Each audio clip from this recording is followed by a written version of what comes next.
been looking at around 50 different megatrends and thinking about which ones have the biggest potential to shape the world and have the biggest impact on UNDP's operations and its stakeholders looking out to 2030. For us, the 5 key ones were the decline of the unipolar world, the changes in urban development, particularly within Asia, rising inequalities, climate change, and then also automation and robotics.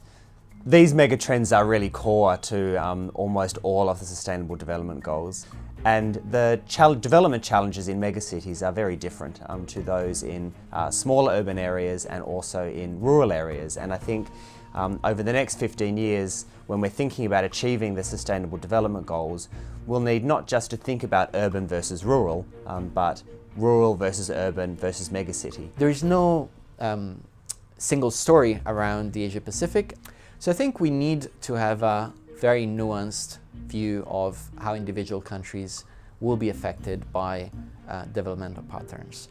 So if you think about the Pacific Islands, there's a big question around how serious China and the US are going to be on the climate change agenda.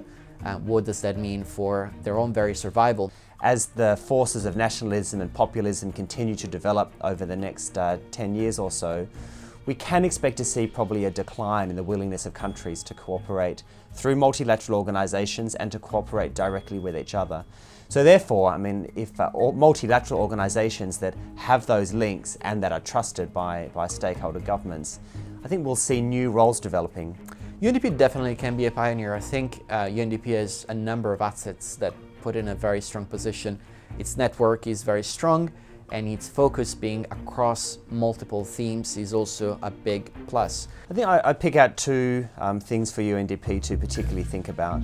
The first is to consider how the marginalised might look different in 2030 to how they look now. The second area where I think UNDP has a big challenge is considering its advantage and its particular skill set, and where it is the organisation of choice within the international system.